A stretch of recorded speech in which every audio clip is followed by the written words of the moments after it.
नमस्कार बच्चों, आज हम एक बार फिर आपके सामने उपस्थित हैं कक्षा 7 की पाठ्य पुस्तक वसंत के पाठ 3 के साथ, जिसका नाम है हिमालय की बेटियां। हिमालय की बेटियां, यह सुनकर मन में एक प्रश्न उठता है कि क्या हिमालय की भी बेटियां हैं? कौन है वे बेटियां? हिमालय क्या मनुष्य है जो उसकी बेटियां हैं? तो फिर इसका उत्तर हमें इस पाठ के माध्यम से मिलता है कि लेखक ने हिमालय को एक मानव का रूप देकर और उससे निकलने वाली नदियों को उनकी बेटियां बताकर बड़ा ही सुंदर चित्रण किया है। इस पाठ के लेखक हैं श्री वैद्यनाथ मिश्र नागार्जुन जी। नागार्जुन जी का जन्म 30 जून 1911 को मधुबनी जिले के सतलखा में हुआ था और इन्हें साहित्य अकादमी पुरस्कार भी प्राप्त हुआ है। इनकी मुख्य रचनाएं हैं युगधारा, सतरंगे पंखों वाली, तालाब की मछलियां, तुमने कहा था आदि।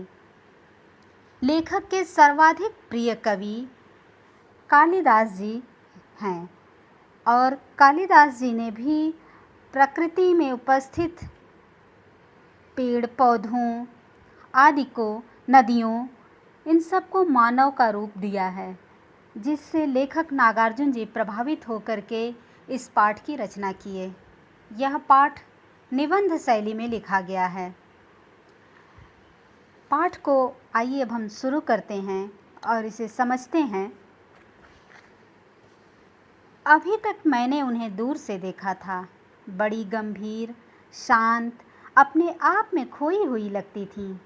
संभ्रांत महिला की भांति वे प्रतीत होती। उनके प्रति मेरे दिल में आदर और श्रद्धा के भाव थे। लेखक कह रहे हैं कि अभी तक मैंने इन नदियों को बहुत दूर से देखा था। दूर से देखा था यानी उनके उद्गम स्थल तक नहीं पहुंचा था। उद्गम स्थल वह होता है जहां से नदियां निकलती हैं। तो लेखक ने अभी नदियों को मैदानों में बहते हुए देखा था, उन्हें हिमालय से निकलते हुए नहीं देखा था। और वे कह रहे हैं कि जब उन्होंने नदियों को दूर से देखा था तो वे बड़ी गंभीर और शांत दिखाई देती थी। ऐसा लगता था कि वे अपने आप में खोई हुई हैं और आगे को बढ़ती चली जा रही हैं। संभ्रांत महिला की भांति, संभ्रांत यानी सुसंस्कृत, सभ्य महिला की तरह वे लगती थीं और उनके प्रति मेरे दिल में आदर और श्रद्धा के भाव थे। माँ और दादी, मौसी और मामी की गोद की तरह उनकी धारा में डुबकियां लगाया करता। लेखक कह रहे हैं कि जैसे माँ और दादी, मौसी, मामी की गोद में बच्चे आराम का, सुख का अनुभव करते हैं, वैसे ही लेखक इन नदियों की धारा में डुबकी लगाकर सुख का अनुभव करता था। परंतु इस बार जब मैं हिमालय के कंधे पर चढ़ा तो वे कुछ और रूप में सामने थीं। मैं हैरान था कि यही दुबली पतली गंगा, यही यमुना, यही सतलुज समतल मैदानों में उतरकर विशाल कैसे हो जाती हैं। इनका उछलना, कूदना, खिलखिलाकर लगातार हंसते जाना, इनकी यह भावभंगी, इनका यह उल्लास कहाँ गायब हो जाता है मैदान में जाकर। लेखक कह रहे हैं कि लेकिन जब मैं इस बार हिमालय के कंधे पर चढ़ा, यानी हिमालय पर ऊपर चढ़ा, जब लेखक किसी कारणवश वहाँ गए, हिमालय पर घूमने के लिए गए और वहाँ से उन्होंने इन नदियों को निकलते हुए देखा जो वे पतली धारा के में थीं और उनका प्रवाह क्या था, बड़ा ही तीव्र था। जब नदियाँ हिमालय से निकलती हैं और वे पतली धारा में नीचे को गिरती हैं तो बड़ी ही तेज़ गति से निकलती हैं और आवाज़ भी खूब होती है, कलकल छलछल की। इधर उधर चट्टानों से टकराते हुए जब ये निकलती हैं तो इनका जल इधर उधर छिटकता रहता है। तो लेखक यही बता रहे हैं कि ये दुबली पतली गंगा, यमुना और सतलुज समतल मैदानों में जाकर कैसे बड़ी हो जाती हैं, कैसे वे चौड़ी हो जाती हैं और यहाँ वे लगातार खिलखिलाकर हंस रही हैं। यानी इनका जो जल है जब तीव्र प्रवाह से नीचे गिरता है तो वह आवाज़ करता है और वह ध्वनि लेखक को हंसी के समान प्रतीत होती है। वे कहते हैं कि इनकी यह भाव भंगिमा, इनकी यह प्रसन्नता, उल्लास यानी प्रसन्नता कहाँ गायब हो जाती है मैदान में जाकर। और जब ये मैदान में जाती हैं और नदियाँ बहती हैं तब वे एकदम शांत दिखती हैं। और इनकी ये जो खिलखिलाहट है, इनकी जो हंसी है, जो इनकी प्रसन्नता है, वो न जाने कहाँ गायब हो जाती है। आपने अगर नदियों को हिमालय से निकलते हुए देखा होगा तो शायद आप इस बात को समझ सकते हैं, लेकिन जिन्होंने केवल ऐसे समतल मैदानों में नदियों को बहते हुए देखा होगा वो इस बात का अंदाज़ा नहीं लगा सकते हैं। जब नदियाँ वहाँ से निकलने लगती हैं तो वह अपना रास्ता बनाते हुए, अगर आप ऐसे भी बहुत सारा पानी कहीं गिराते हो तो वो पानी कहीं ना कहीं रास्ता बना लेता है और निकल जाता है। तो ऐसे ही हिमालय से तो अथाह जल सागर होता है और वह जल जब निकलता है तो अपने लिए रास्ता बनाता हुआ तीव्र गति से आगे को बढ़ता है और आगे मैदानों में जाकर यह बड़ी चौड़ी नदियों का रूप ले लेते हैं। लेखक कह रहे हैं कि किसी लड़की को जब मैं देखता हूँ, किसी कली पर जब मेरा ध्यान अटक जाता है, तब भी इतना कौतूहल और विस्मय नहीं होता जितना कि इन बेटियों की बाल लीला देखकर। मतलब जब किसी लड़की को देखते हैं या किसी फूल की सुंदर कली को देखकर उनका ध्यान उस पर टिक जाता है, तब भी उन्हें इतना कौतूहल यानी इतनी उत्सुकता नहीं होती है उसके बारे में जानने। उत्सुकता, कौतूहल अर्थात जानने की इच्छा, तो उनके मन में इतनी उत्सुकता नहीं होती है और ना ही आश्चर्य होता है, विस्मय यानी आश्चर्य, जितना कि इन बेटियों की बाल लीला देखकर। लेखक को इन हिमालय से निकलती हुई नदियों को देखकर, जो कि अभी पतली धारा में हैं इसलिए वे अभी बेटियां हैं, और बेटियों का बचपन है वह, उनकी बाल लीलाएं देखकर लेखक को बड़ा आश्चर्य होता है। इतना आश्चर्य उसे और किसी चीज़ में नहीं दिखाई देता है। कहाँ ये भागी जा रही हैं? वह कौन लक्ष्य है जिसने इन्हें बेचैन कर रखा है?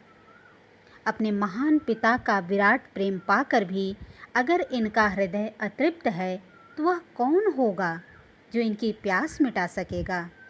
बर्फ़ जली नंगी पहाड़ियाँ, छोटे छोटे पौधे से भरी घाटियाँ, बंधुर अधित्यकाएँ, सरसब्ज उपत्यकाएँ, ऐसा है इनका लीला निकेतन। लेखक कह रहे हैं कि ये कहाँ भागी जा रही हैं? वह कौन सा लक्ष्य है जिसे पाने के लिए ये इतनी बेचैन हैं? वह लक्ष्य क्या है? ये क्या प्राप्त करना चाहती हैं जिसे पाने के लिए या आगे को बढ़ती चली जा रही हैं, और उस लक्ष्य को पाने के लिए ये इतनी बेचैन हैं? अपने महान पिता, हिमालय क्या है? महान हिमालय, और वह इन नदियों का महान पिता है। तो अपने महान पिता का इतना अधिक प्रेम पाकर भी, अत्यधिक प्रेम पाकर भी अगर इनका हृदय संतुष्ट नहीं हुआ है तो वह कौन होगा जो इनकी प्यास को मिटा पाएगा? यह किसकी तलाश में आगे को जा रही हैं? बर्फ़ जली नंगी पहाड़ियाँ यानी बर्फ़ से ढकी हुई ये पहाड़ियाँ, छोटे छोटे पौधों से भरी हुई घाटियाँ, बंधुर अधित्यकाएँ यानी ऐसी घाटियाँ, ऐसी चोटियाँ जहाँ पर कि वनस्पतियाँ बहुत कम हों या एकदम से न हों, सरसब्ज उपत्यकाएँ, सरसब्ज हरे भरे पौधों से भरी घाटियाँ, ऐसा इनका लीला निकेतन है, या इनका ऐसा घर है जहाँ पर ये अपनी बाल लीलाएँ करते हुए आगे को बढ़ रही हैं।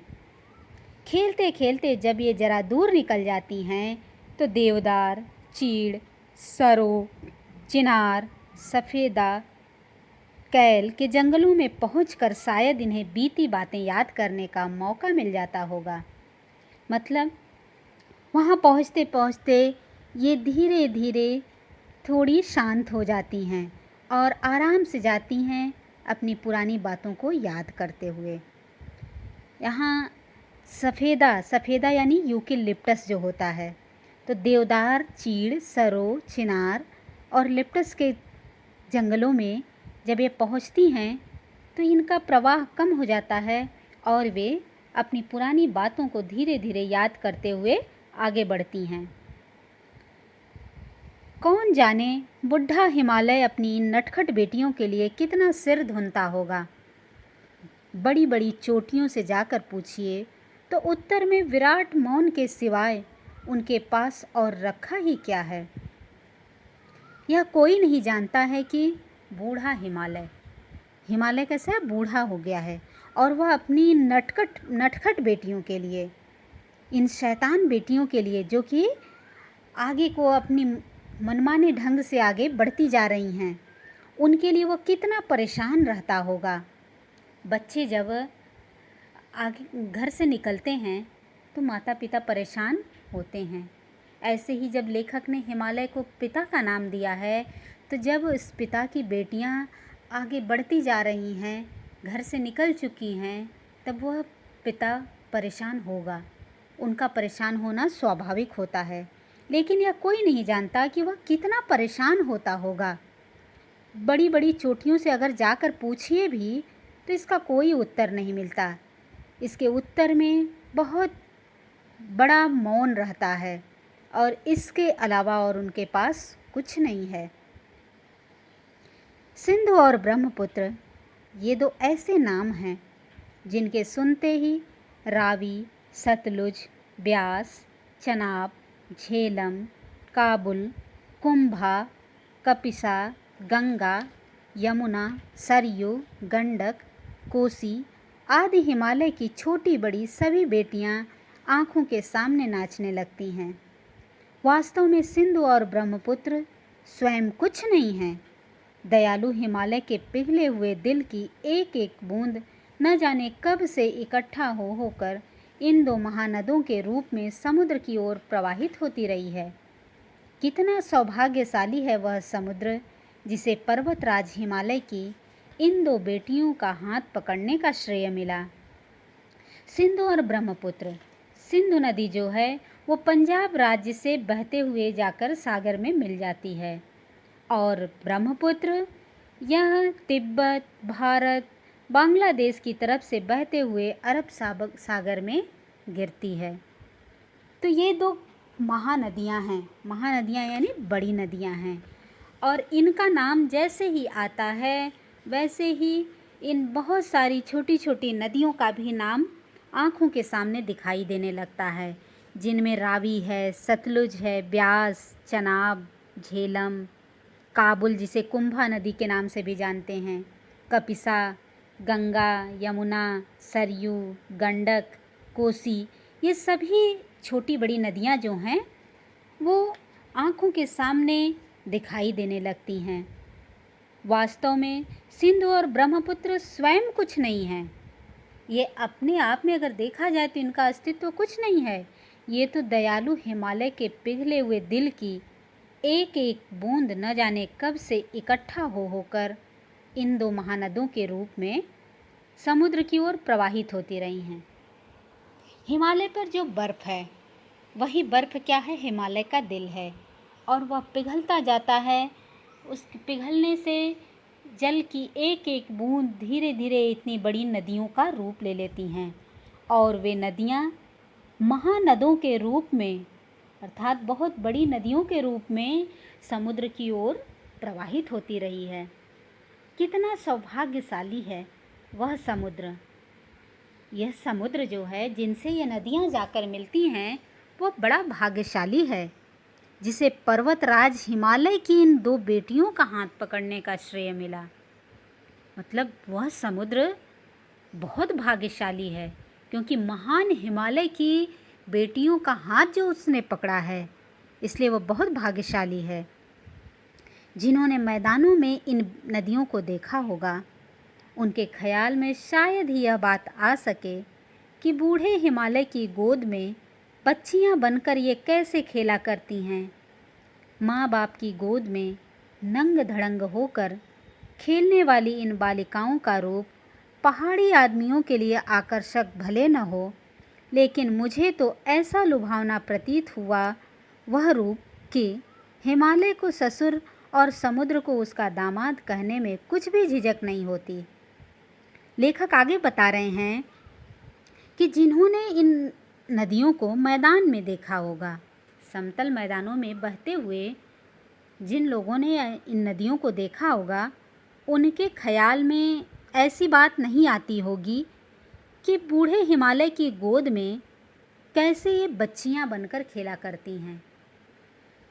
हिमालय है, उसकी गोद में ये नदियाँ बच्चियों की भांति, छोटे बच्चों की भांति किस प्रकार खेला करती हैं, यह समझना उनके लिए बहुत मुश्किल या असंभव ही होगा, जो कि इन्हें कभी हिमालय से निकलते हुए देखे ही नहीं होंगे। उन्होंने केवल इन्हें मैदानों में बहते हुए देखा होगा, तो वो इस बात को सोच भी नहीं पाते कि किस तरह ये छोटी बच्चियां अपने पिता की गोद में नंग धड़ंग होकर खेलती हैं, जैसे छोटे बच्चे अपने माता पिता की गोद में हर प्रकार से रहते हैं। पहाड़ी आदमियों के लिए इन बालिकाओं का रूप आकर्षक भले न हो, ये जो लोग पहाड़ों पर रहते हैं वे इन नदियों को देखकर, इन बालिकाओं को देखकर आकर्षित नहीं होते होंगे, क्योंकि वो इन्हें रोज़ देखते हैं, तो उनके लिए इनका आकर्षण कम हो गया होगा या नहीं होगा। परंतु लेखक कह रहा है कि मुझे तो ऐसा लुभावना प्रतीत हुआ इनका रूप, मुझे इतना अच्छा लगा इनका रूप कि हिमालय को ससुर और समुद्र को उसका दामाद कहने में मुझे कोई झिझक नहीं होती। मैं ये कह सकता हूँ कि हिमालय यदि पिता है और ये नदियाँ उनकी बेटियाँ हैं, तो समुद्र क्या हुआ, उस हिमालय का दामाद हुआ। ये नदियाँ समुद्र से जाकर मिल जाती हैं, समुद्र इन नदियों का हाथ थाम लेता है, तो हिमालय ससुर कहा जा सकता है और समुद्र जो है उसका दामाद। आगे है, कालिदास के बिरही यक्ष ने अपने मेघदूत से कहा था, बेत्रवती, बेतवा नदी को प्रेम का प्रतिदान देते जाना। तुम्हारी वह प्रेयसी तुम्हें पाकर अवश्य ही प्रसन्न होगी। यह बात इन चंचल नदियों को देखकर मुझे अचानक याद आ गई और सोचा कि शायद उस महाकवि को भी नदियों का सचेतन रूपक पसंद था।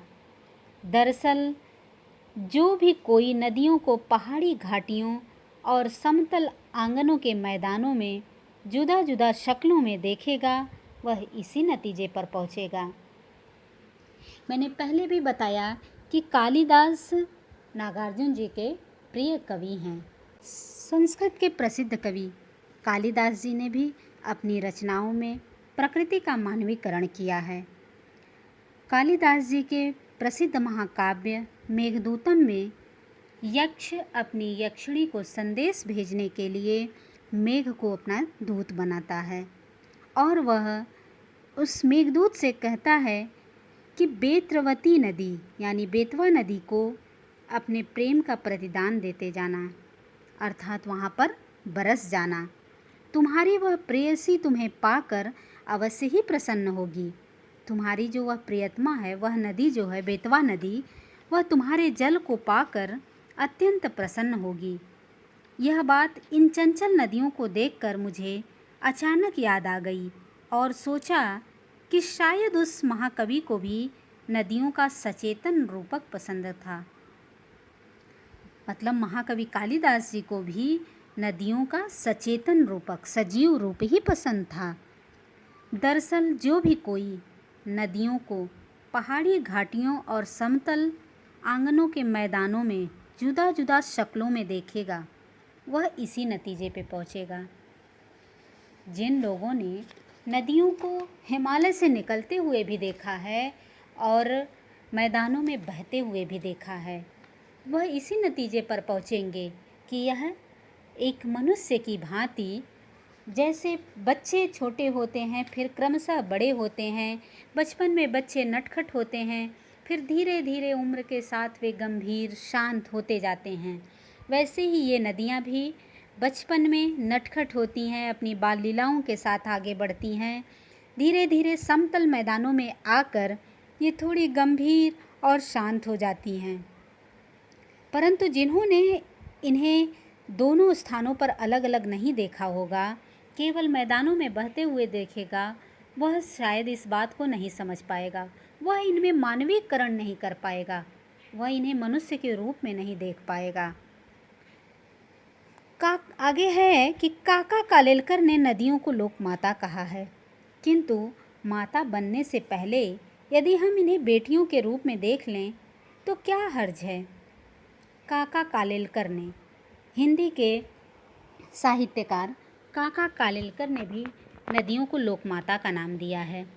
लोकमाता यानी संसार की माता। किंतु माता बनने से पहले यदि हम इन्हें बेटियों के रूप में देख लें तो क्या हर्ज है। जब ये नदियों के रूप में दूर मैदानों में बहती हैं तो लोग इन्हें माता के रूप में पूजते हैं, परंतु यदि हम इन्हें माता मानने से पहले इन्हें बेटियों के रूप में देख लें तो कोई हर्ज नहीं है। और थोड़ा आगे चलिए, इन्हीं में अगर हम प्रेयसी की भावना करें तो कैसा रहेगा। अगर हम इन्हें एक प्रियतमा की तरह भी देखें, प्रियतमा का भी भाव इनमें डालें तो कैसा रहेगा। ममता का एक और भी धागा है जिसे हम इनके साथ जोड़ सकते हैं। बहन का स्थान कितने कवियों ने इन नदियों को दिया है। बहुत सारे कवियों ने नदियों को बहन का स्थान भी दिया है। एक दिन मेरी भी ऐसी भावना हुई थी। थोलिन तिब्बत की बात है। मन उचट गया था, तबीयत ढीली थी। सतलज के किनारे जाकर बैठ गया। लेखक बता रहे हैं कि एक दिन उनकी भी ऐसी भावना हुई थी कि उन्होंने नदी को, सतलज नदी को बहन का नाम दिया। वे बहुत थके हुए थे, मन उदास था, तबीयत थोड़ी भारी लग रही थी और दोपहर का समय था। वो जाकर सतलज नदी के किनारे बैठ गए और अपने पैर को पानी में लटका दिया। थोड़ी ही देर में उस प्रगतिशील जल ने असर डाला। वह जल जो प्रगतिशील था, तुरंत अपना प्रभाव दिखाने वाला था। उसने तुरंत ही अपना प्रभाव दिखाया। तन और मन ताज़ा हो गया। लेखक का तन और मन दोनों ही ताज़ा हो गया और वे गुनगुनाने लगे। जय हो सतलज बहन तुम्हारी, लीला अचरज बहन तुम्हारी। वो कह रहे हैं कि हे सतलज बहन तुम्हारी जय हो, तुम्हारी लीला आश्चर्यचकित करने वाली है। हे बहन, तुम्हारी जो लीला है यह आश्चर्यजनक है। हुआ मुदित मन हटा खुमारी, मन प्रसन्न हो गया, सारा आलस्य दूर हो गया। जो सारा भारीपन था, जो तबीयत भारी दिख रही थी, वह सब हट गया, सब दूर हो गया। जाऊं मैं तुम पर बलिहारी, मैं तुम पर न्यौछावर हो जाऊं, मैं तुम पर बलिहारी जाऊं। तुम बेटी यह बाप हिमालय, चिंतित पर चुपचाप हिमालय। तुम बेटी हो और यह हिमालय पिता है।